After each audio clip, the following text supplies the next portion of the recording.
Hi, I'm Malcolm Stern, and in conjunction with my friends John and Sandra Wilson from Online Events, we're creating a series of podcasts called Slay Your Dragons with Compassion. My book of the same name was conceived and inspired by the suicide of my daughter Melissa and the journey that took me on and the internal resources that I found. All of my guests will have a story to tell around overcoming and ultimately thriving through adversity. Special thanks to the band Stairway, Jim McCarty and Louis Chinamo, for the use of theme music from their album Medicine Dance, and my engineer Owen Santiago. I hope you enjoy this series, and thanks for listening. So, welcome to Slay Your Dragons with Compassion, my podcast done in conjunction with my wonderful friends at Online Events. And I have a range of fantastic guests who have come to join us over the period we've been recording this. And today I'm really pleased to welcome a very old friend, Jo Berry, who's got an amazing story to tell. And the work she's doing is so brilliant. I just love what she's doing in the world. So she'll talk to us more about that. But first of all, let's say hi to you, Jo. And I've known you many, many years. And thank you for coming on the show. Thank you, Malcolm. I've just been thinking, could be like 43 years, 44 years we Well, first met. you don't even look that old, Jo. Yeah, right. So I think the most extraordinary thing about you, and we'll start with that, but then we'll see where we go from that, is the way you managed your dad's death. And your father was Sir Anthony Berry, who was the Tory MP, the only Tory MP killed in the Brighton bomb blast in, I think it was 1984, was it? Yeah. It was 1984. And so this is the 40th anniversary of your father's death. And that must have had an impact on you that's way beyond the norm because you've gone out talking with the IRA man who killed your father around Mhm. forgiveness. And I just think I've listened to some of your talks, and I just think you have the most amazing capacity to be able to understand the fullness of things. So perhaps you could just talk us through a little bit about what happened back there in 1984 and maybe what led up to that as well. Yes, thank you. Yeah, so I was 27 when the bomb went off, and the world I lived in was peacetime. I never thought my father would be killed. I think I was saw myself as a spiritual being who was here to make an impact on the world, but very much believing in meditation and the inner work. And I was not prepared for the shock and the huge trauma I experienced when the bomb went off. I wasn't just my dad, who I adored, but I lost the me that was the free spirit that believed in meditation, that believed that life was going to be loving because now I'm in the real world. In the real world, people are killed and people kill. And I felt I had an enemy. And before that, I didn't feel there was anyone in the world who was my enemy because I hadn't been hurt in that way. And so because of the intensity, because it was also about, am I going to survive as a person? Who am I? Do I carry on believing in everything I have believed in? Or do I give up on my values and my ideals and my vision? And how do I make that now real with the reality of losing my father in a terrorist attack?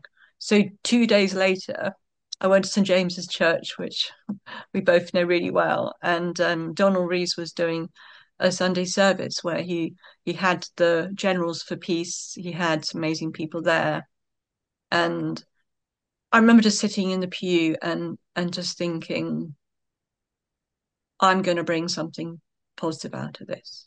I'm going to find a way to not have an enemy. I'm going to change this around. This will be my life's work. I have to find a way to bring something positive. And at one point, Donald said, anyone who wants to make a prayer, come up. And I sat there thinking, I want to tell everyone what I've just decided, but I was too Mm, shy. I was too shy. I was like, I can't. And it was too huge. And I don't think anyone in that church would have known my father had just been killed. I just went in there in an anonymous way. Um, but that was the turning point, and it was the 14th of October, the Sunday, and my father was killed on the 12th. So it's very soon. I recognise now to make that commitment, but somehow that changed everything for me. I was not okay, but it gave me a direction and a focus. And but I didn't have the how to do it. So what I'm hearing is this actually grounded you because I know that so many of our Yes. peers have been sort of like what we call spiritual bypassers, have sort of got into love, light, and peace, and it's not applicable in the world. It feels to me like you've actually been. It's almost like you've been skyrocketed into the world with a mission, Mm. and and you're making sense of your dad's death as well. So that's quite extraordinary too. And is there no part of you that was just like, I wanted to kill the bastards who killed your father, or was it like a moment of that's it, a moment of transcendence that changed your life forever, or did that come slowly? There were times when I felt huge anger and also a need for revenge.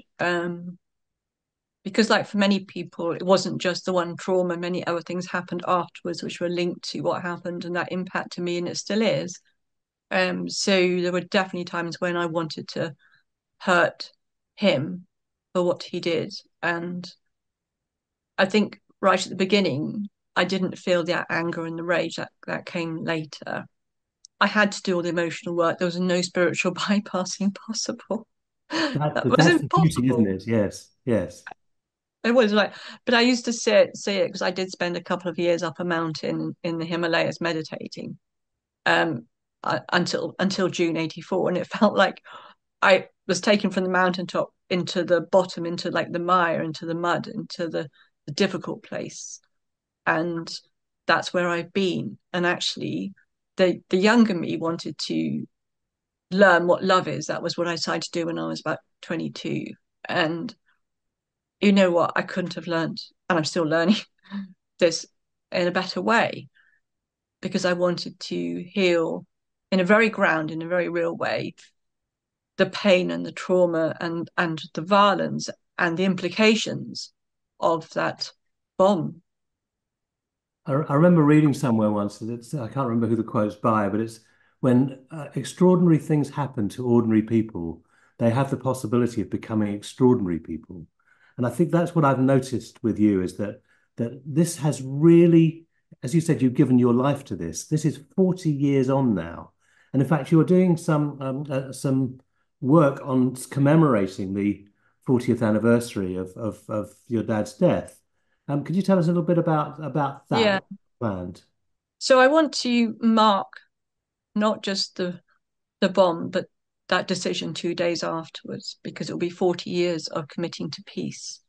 And I've had the most extraordinary experiences. I'm writing them in a book of like incredible people around the world I've been honored to meet, privileged, things I've learned. It is amazing.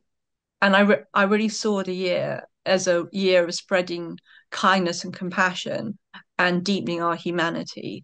And I'm actually starting off back at St. James's Church with Patrick McGee, and for those who don't know, he is the ex-IRA combatant who killed my father. And I wanted that to be the first event, and I think it's the 16th of October that we're going to go there, and that is in partnership with the Forgiveness Project, who are amazing, and I've done a lot of collaboration with them. But I'm there for my own charity, Building Bridges for Peace. It's a lovely name, Building Bridges for Peace. And I think what I'm getting from you, Joe, is that this is real. It's like you haven't really had a choice to go, I'll meditate this away, I'll ignore this. It's too big. And I think when something's too big, we can either go, I'm squashed by it, or I'll rise to the challenge. And I think the what stands out for me is that you and your dad's murderer effectively go and lecture together about peace. And can you tell us how that came about and Mm. what you do together? Mm. Yeah, I actually want to take you back to '84, where I ended up sharing a taxi with a random stranger. It was an incredible moment for me, a serendipity, one of the first of many. And this guy in the taxi, we were both trying to get to the same place. There weren't many taxis. And turns out he's from Belfast. And this is '84 in the middle of the conflict. And so I said to him, this may seem very odd, but my father's just been blown up by the IRA, and I don't want an enemy. Can you help me understand their Mm. story. And he said to me, no, that's not odd at all, because my brother was in the IRA and he was killed last year by a British soldier. So there we were, representing two different sides. My people killed him, his brother, his people killed my dad. And yet we spoke of a world where peace was possible, where nobody killed and nobody got killed. And I remember leaving that taxi and thinking, I can build a bridge across the divide. And even though no one knows, I know. And I've started making a difference. And so this idea of seeing people who represent my other and seeing their humanity grew. And I went to Northern Ireland, first of all, to an Elizabeth Kubler-Ross workshop that lots of people went to in 85 and stayed on and got invited to speak and met many people. And but then after the peace process, the only person who was in prison came out of prison. And I had a real sense that this was going to happen and that I needed to meet him, not to tell him he was a bad man, not to get an apology, but to look into his eyes and see his humanity, because that would rehumanize something that was lost in the bomb. And I saw it as a one-off meeting and no one would ever know. Like, because I didn't tell anyone. I'm on the ferry going from Holyhead to Dublin. Like, when I eventually found out he would meet me, I was terrified, absolutely terrified. And I now do restorative justice on quite high cases of homicide and murder. And this is how not to do these things. Like, there was no one there for support, preparation, facilitate. Mm. But there is he and I in this room together for 3 hours, and I remember sort of thinking to myself, one voice was like, "What are you doing here, Joe? You should go right now. This is being disloyal to your dad. It's betraying him. He killed him. Go while you can." Another voice saying, "But you don't look like a terrorist." Some strange thoughts and emotions going on. But more than that, I was really present to him in a way I don't think I've been present to anyone before, because I was curious and I so needed him to be safe to actually show me some of his humanity. And he started off by, I suppose, to call it political justification. We had to do this because we were oppressed. It was very much about the we and speaking for his community. And he talked about why he joined the IRA and why for him the Brighton bomb was a success as a strategy, because it brought them the the power which enabled the peace process to happen. And that's all he ever wanted, was political power. And I remember looking into his eyes and thinking, you are someone who really cared for your community. This came out of your caring. Now, we're never going to agree that violence works, because to me it never works, but I can understand how you got there and that you are someone who cared. And when I saw that care in him, then he was now a real human being with a heart, with his humanity. And I remember thinking, I'm going to go now because this is all I need. And that's when he changed. And he then said to me, I don't know who I am anymore. Can I hear your pain? Can I hear your anger? And what can I do for you? And that's when I realized that my need to meet him was now equal by his need to meet me. And he started his journey. And it was an incredible moment. It was actually really scary, but also I like embraced it. I wanted this. I mean, I had no idea where it was going to go. I think if I'd known, I would have left the room. But I knew that this was special. And another hour and a half, and I'd finished being able to listen to him, because it took up so much of my own inner resources. So I thanked him, and that's when he said, I'm really sorry I killed your dad. And it wasn't the apology, it was the recognition of my dad as a human being. Because just as he was dehumanized by the British government, he also dehumanized the people in that hotel. Like, that's the nature of conflict when it doesn't work, when it's negative. And so he's now seeing my dad as a human being as well. And that means a lot to me. And that just sort of grew and grew over the next few meetings. I mean, I think it's quite unbelievable that you followed that route.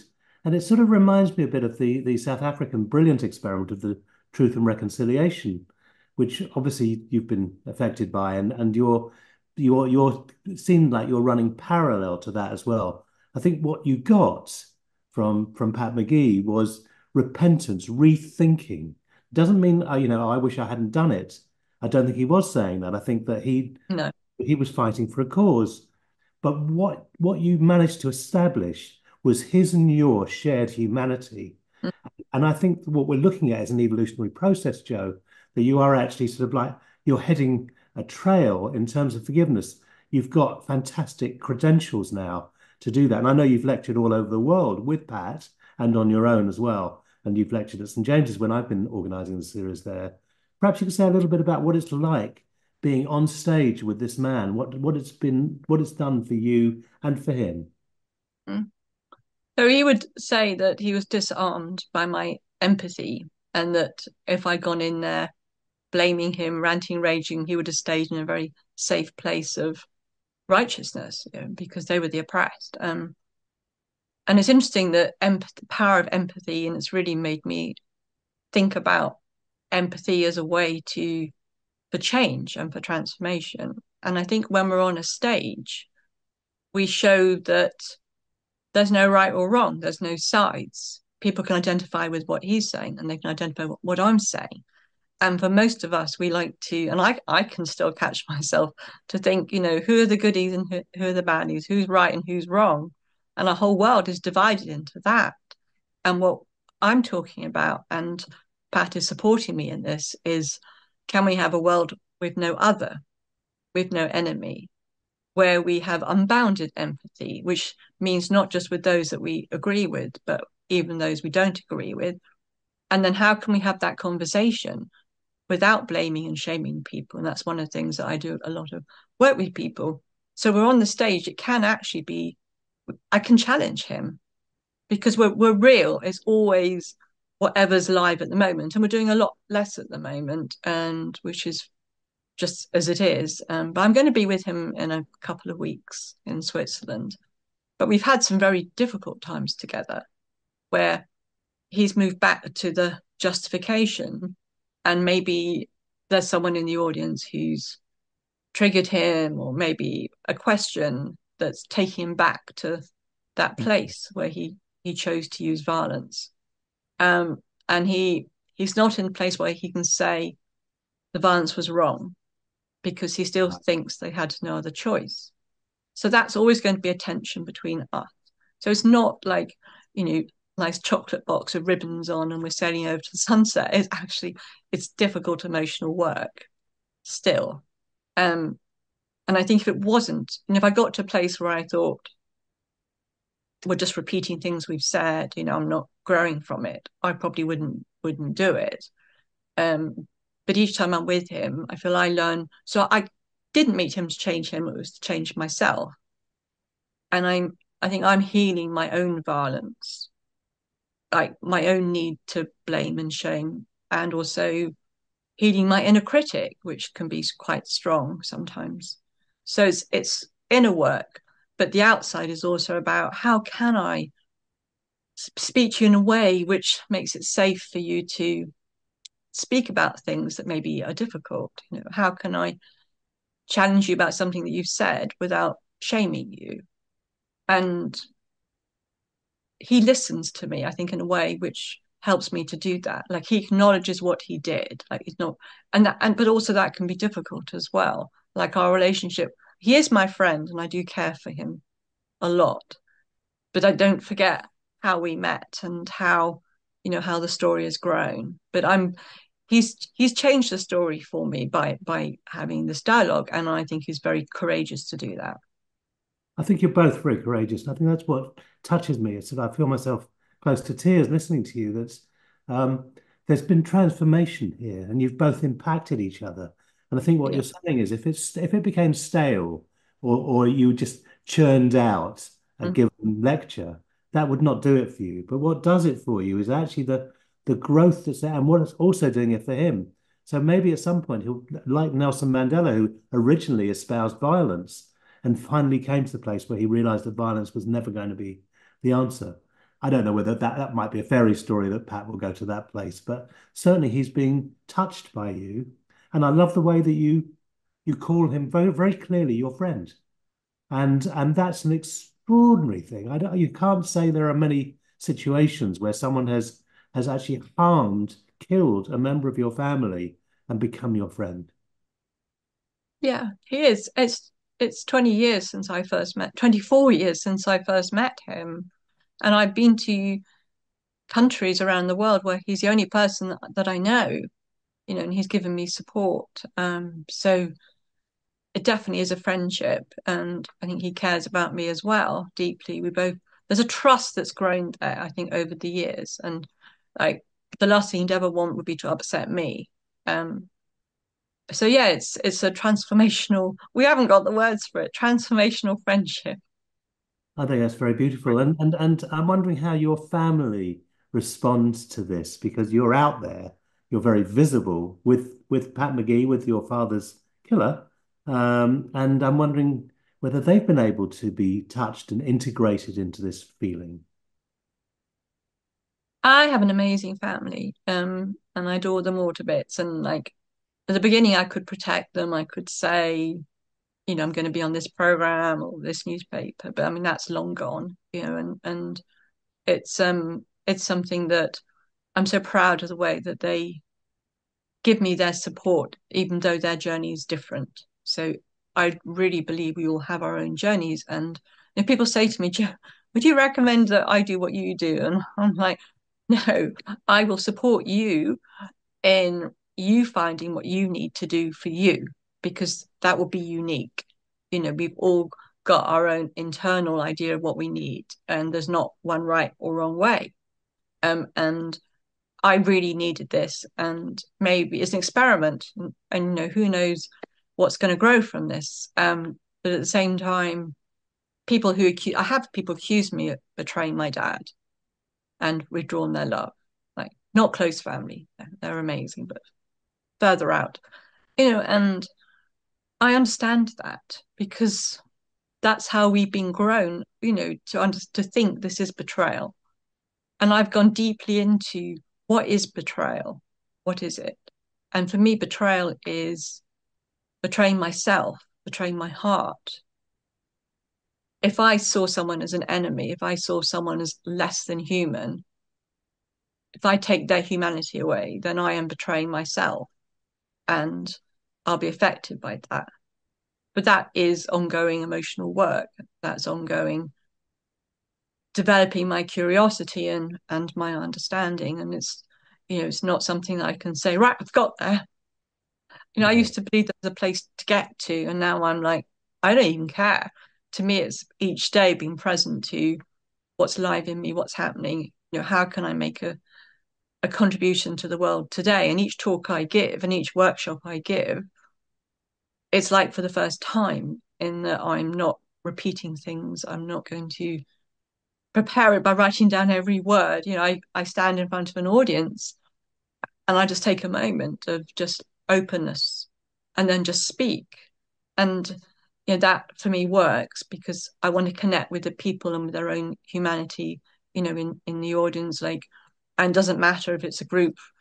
I was blessed enough, privileged to speak with a group of 14-year-olds from Palestine and Israel.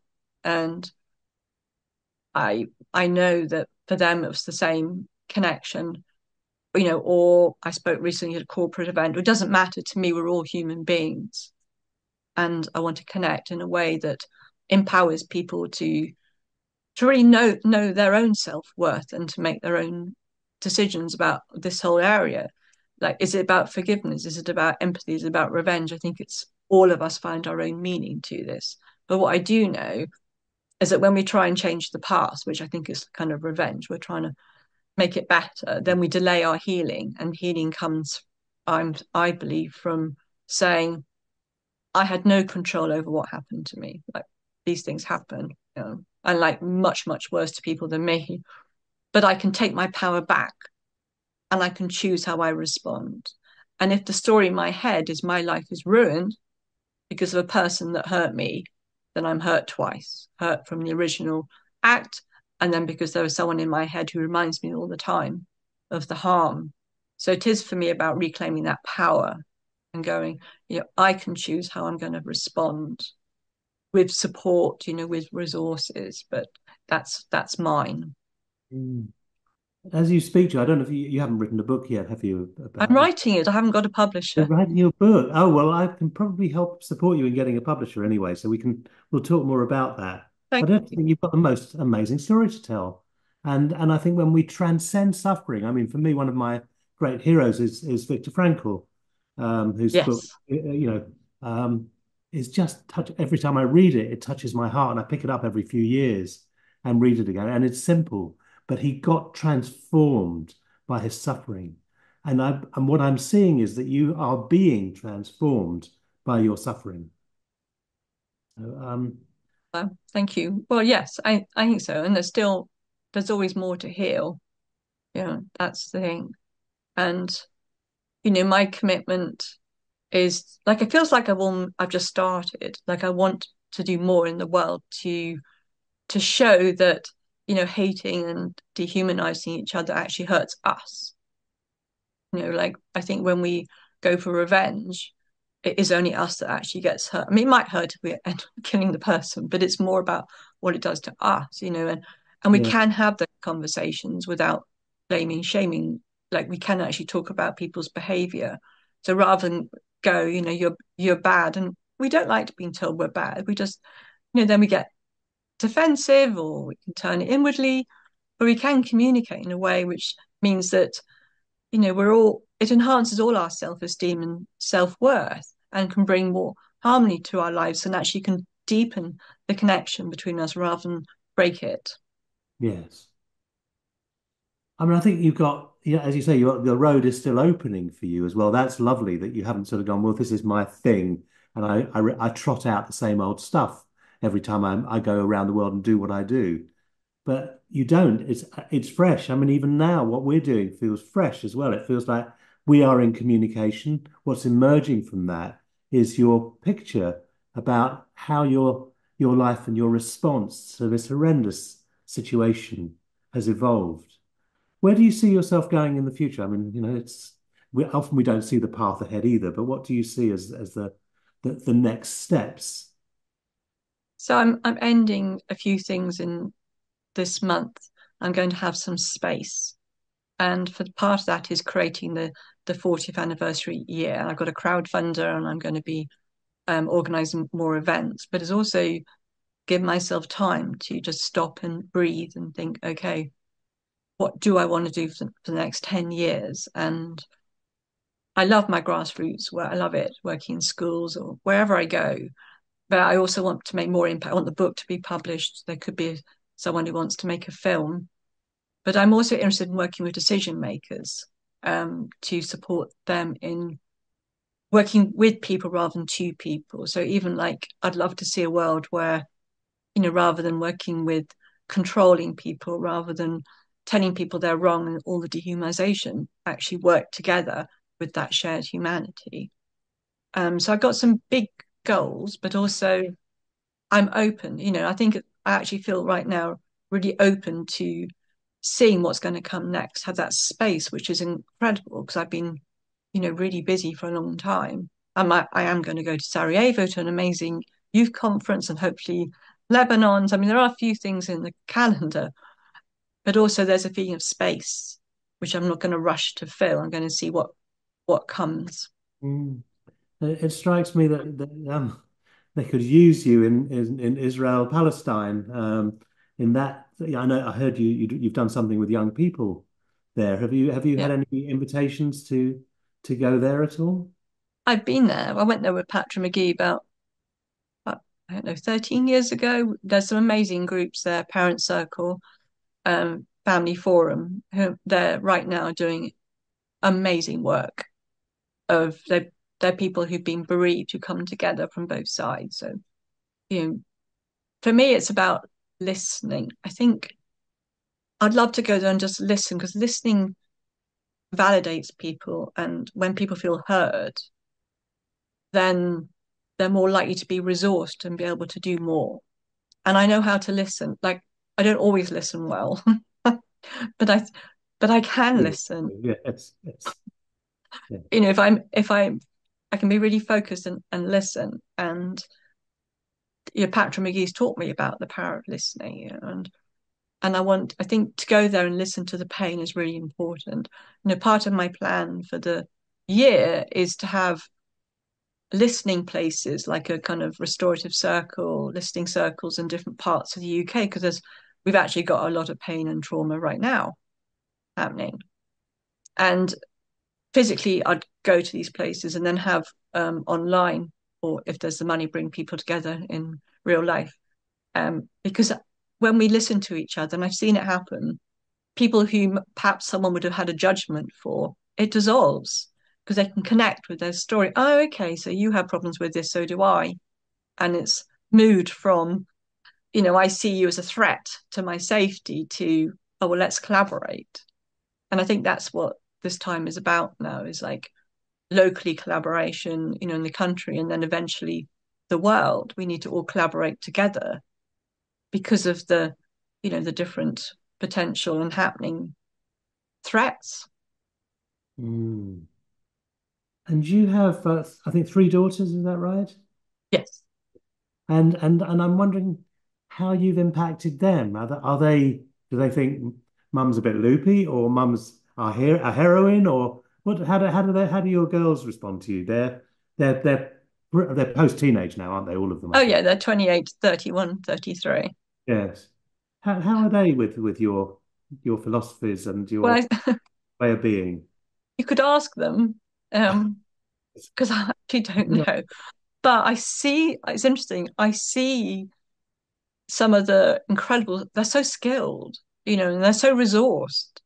And the conversations they had, they're very close. They lived together all during lockdown. Now they're all in separate places, but they're in touch. And I see how they manage themselves, manage the challenges at work. I see how they know they can create the future they want.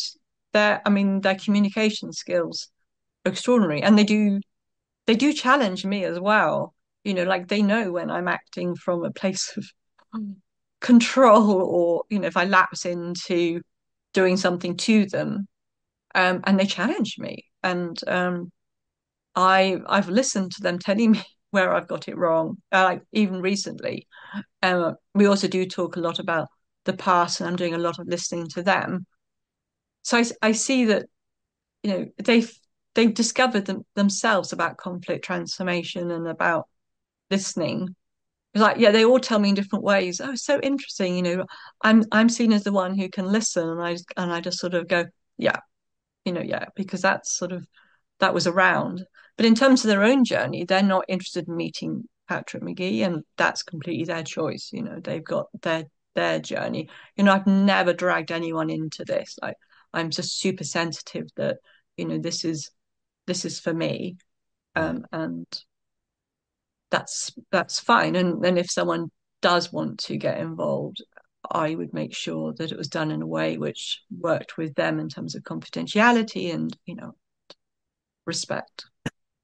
I'm left wondering how Patrick's colleagues in the IRA feel about what he's doing with you. I mean, he's definitely breaking the mold too. Has he impacted his community?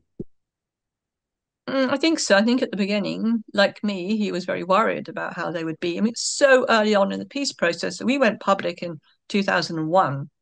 And looking back, I was like, wow, we weren't really way ahead of the reconciliation that would later come. And I remember he was told when we had the BBC documentary that maybe I was a spy. BBC would never let him speak, um, and that changed quite quickly. And I've had people in West Belfast, which is one of the places the IRA have come from, who've said, Republicans who said to me, it's the first time they felt heard by an English person. Wow. Yeah. And I've also had someone say recently that I have affected the politics there, but I mean it's not directly, but just because our example. So I mean, I don't know the impact, and I always know when I go to Belfast that it's more powerful than anywhere else, and it's also the hardest place to go because of what we represent is still actually quite difficult for people. And I'm actually going to speak to someone next who is inviting me to be part of the 40th anniversary. I want to do like 4 or 5 peace tours there and visit places because I've done a lot of work there, and go to places I've been and new places as well, and share my story and do workshops and look at this idea that we're all change makers and how can I create a space for the young people to really take that power. Yeah. And there's one time in Belfast we actually had a riot, and people still know us as the riot people, so they don't want me back. Wow. Wow. But no, that was a long time ago now. So do you feel generally accepted in Belfast? I feel accepted everywhere, that's just how I am. But I mean, yeah, I have so many friends then, and it feels like home, and I love it. My heart just feels sort of so connected when I'm there. It means the world to me to be there in Belfast and also all over in Derry as well. Yeah. I remember watching a short film many years ago about a woman who was tortured by Mengele in Auschwitz and had been permanently disfigured by him and forgave him. And there was no question when watching her speak that she had genuinely forgiven Wow. a tormentor. And I think what was really sad was that she felt that so many others who'd been at the effects of this terrible man um, disdained her, disowned her as betraying their cause. And I'm wondering whether that has any parallels with you at all. Yes, well, I think that's how it is that when one person takes that journey, how does that impact the people that are left that aren't going on that journey? So I've had people, yeah, definitely angry with me. I mean, my first death threat was came to St. James's when I was working there in 85 or 86. I think I went public in 86 for the Evening Standard about talking about forgiveness. And I remember someone saying we're part of a group that are full of people who all experience murder, and what you say does disservice to us, and therefore, you do not deserve to live. And it was a big jump. Like, so we're going to come and find you and basically kill you because it's such a threat to their own reality. If I'm saying, I mean, I don't actually talk about forgiveness anymore unless I got a lot of time. But in those days, I just said I've forgiven, and that really threatened him. Now I couldn't have a conversation, but I would have liked that because when people are really angry with me because of what I've done, then I might say to the person, it seems that you feel really strongly. I'm wondering what's happened to you that's caused you to feel like this. I sense you've been through a lot. And then the conversation changes, and then it's about them sharing their story. And then they forget that they might be angry with me because actually behind that is usually trauma, is usually a story that hasn't been heard. And so I'm always wanting to go deeper into what is behind that rather than try to, have a conversation in which is like, well, you're wrong. Well, I'm right. I mean, that's just not going to help anyone. And so even though I might feel a little bit kind of, hurt or judged by it, I'll move beyond that and just go, I'm here for you. Mm. That's very lovely. In fact, what you're demonstrating, of course, is the power of bearing witness, which is a transformational skill as well that you've clearly steeped yourself in over the many years.